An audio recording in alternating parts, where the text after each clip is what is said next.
Hey guys, day 2 in the books, and typical of early in practice, defense really stood out, put another day of installation on the offense, and I thought the defense took a great step forward. You know, we talked about in our team meeting how important turnovers are, and you look up and they get 4 turnovers on the day, which is tremendous, and defensive line with 3 batted balls, which is something we work extremely hard on in individual. Other guys that stood out to me, it was really neat to watch the young secondary work between Isaiah and Bubba and Jakari and Greg. I thought they did a wonderful job. Kids are going to be good players for us, and it was really neat to see Jordan Iosefa and John Houston, how far they have come from, you know, kind of special teams players, role players, and now here's their opportunity, and they're really stepping forward. They've had 2 good back-to-back days, and the guy that you know, really is doing a nice job for a young person is Levi Jones. He has showed up in our team run period back-to-back days, making plays, so good to see there. Injury-wise today, had Vianney with just a roll of his ankle a little bit. We were precautionary, pulled him for today. Elijah Barrett Tucker had a tweak of a hamstring, and Daniel, we're being very protective of that hip flexor, just getting the work he needs and shutting him down, being very precautionary there. With that, I'll answer any questions that you got. Guys are deep at wide receiver, but inexperienced. Yes. And you've got a couple of guys coming in, and Joseph and Randall, that are really good football players.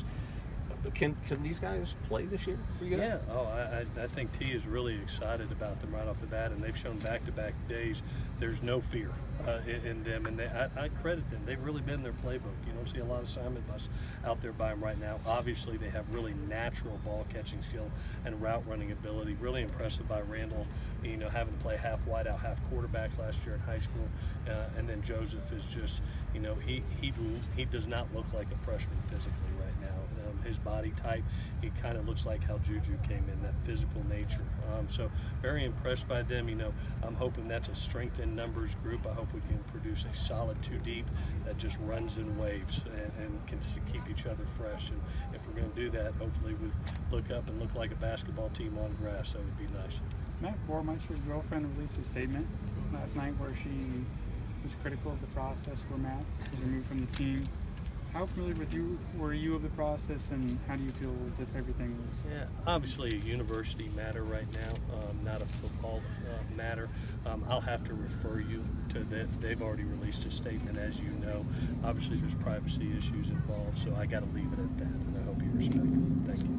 Do you feel any? Are you allowed to be part of that process when it happens during the year, or are you? Anytime that there's a university matter, they take the football coaches and team out of it. It totally becomes a university matter. So, and after that, I can't, guys.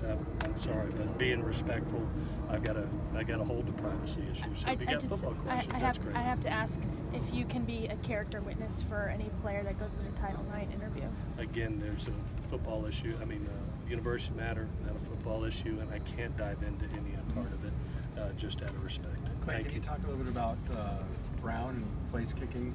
Yeah, you know, really we saw 2 kids out there today, in Chase and Mike, and I thought both were really good, both strong legs. And you know, Mike, you can see a comfort level about him a year into the process, and did a nice job today. As well as, you know, Chase went out there, and for his first time, you know, being on this grass and being in front of everybody, I was impressed. So, you know, obviously a nice competition there between those 2 kids. We're glad both of them are here.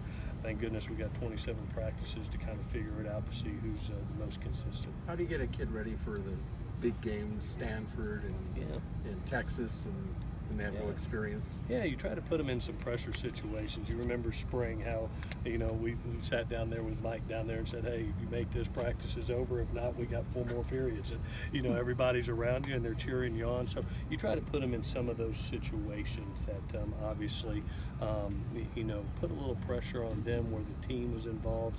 And we'll do that throughout camp. And then you say a prayer, you cross both fingers and hope he's ready when you send him out. Ronald Jones. Jake Olsen. Yeah, Jake was out there today. You know, it's something that we've been hopefully preparing for. You know, one day to have the opportunity to get him out there. I'm having conversations with our medical staff. You saw us prepare him through spring. I'm going to do that through camp. I just want him to be ready if the opportunity arises.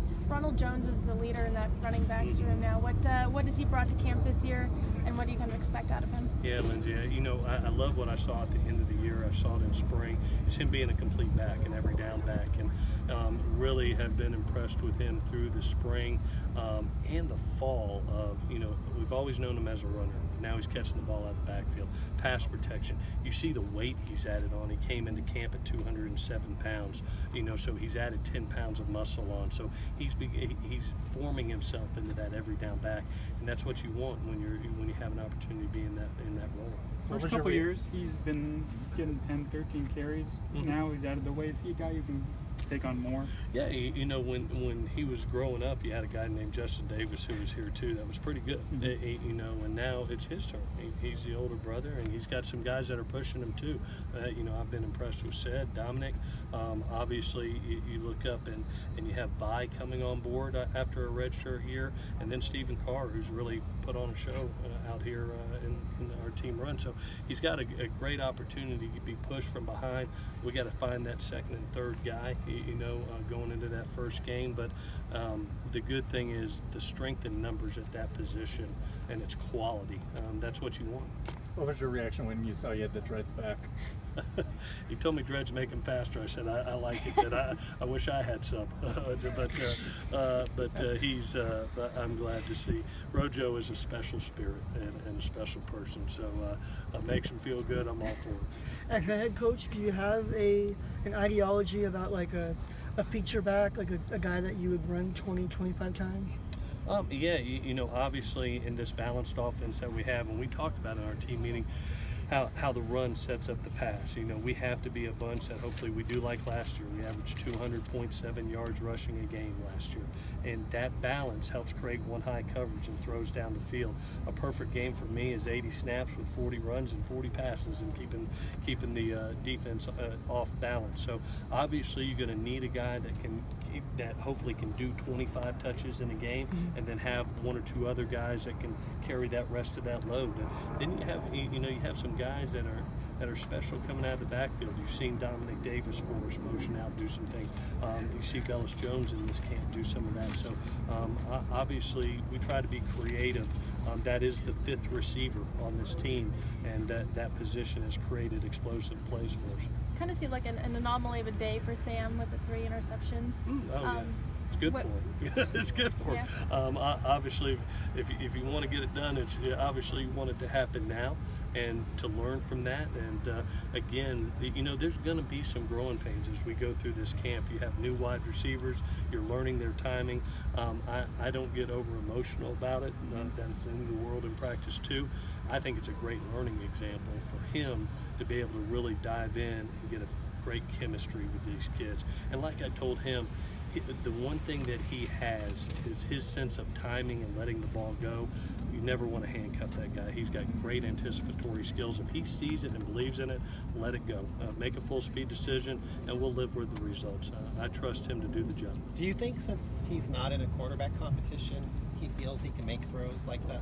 I'm going to say this. There's no man on this field that puts more pressure on himself to perform than Sam Darnold. And he really doesn't do it, you know, because there's guys behind him. He does it because he wants to help his teammates. And he loves that pressure to be put on him to carry his team. So you appreciate that as a coach. I'm more about, hey, making sure he gets to the next play, and don't worry about it. So and learn from it. So he's a very mature soul, and he's one that learns from every mistake. I would expect he would come out here in the next practice and do extremely well. Yeah, what was his reaction like after he threw the third one? I saw his arms go up, but did he say anything to you? No, we just came over and said, hey, you know, it's that type of day. It's a great learning day, and it shows you how much you have to do extra with these kids and be able to get on their page, you know, and it's one of those things that when things aren't going good, remember to check the ball down a little bit, you know, or you got great feet and take off and run. So again, I'm into as much as success helps you, also some failures help you to learn from too. Did Austin Jackson come into fall camp with significant weight gains from signing day? He looks like he was quite a bit heavier. You know, all our kids right now, you know, I look at those big kids, and you sign them, it's amazing how much 6 months helps. I look at Peely, and he's at 340, you know, and you look at Jay Tufeli, he's at 307 right now. You look at Austin, and he's put about 15 pounds of extra weight on. They're still growing. I mean, all of a sudden they were 17, 18 years old. You give them 6 months, and now they're really big people. Andrew Voorhees was another one that really jumped up. Elijah Vera Tucker. So it's good to see those kids grow. We really felt that those 10 kids that we signed were going to be really big people at the end of the day. And you can see right now as true freshmen, they're already grown men. One more. Clay, how do you go about figuring out your offensive line when you got a couple of guys that are so versatile like Nico and Toa? Yeah, no question. I talked about this in practice one about just double training them because you know, we have to be able to identify the center, but also both have played tackle before. And so the ability to get that one group where Sam's comfortable with both. We have a couple really good young centers in Cole and Brett, but going, you know, as you move through camp, you know that you have Nico, you have Toa, and you know, one's going to be center, one's going to help us at another position, but both of them have to train because as we've seen, unfortunately, over the last 2 years, 2 years ago we got to our fourth center, and then last year, you know, we lose a center early. So we have to be prepared. We have to think worst case scenario and hope for the best. Plan for worst case and hope for the best. All right, guys, thank you. Thanks,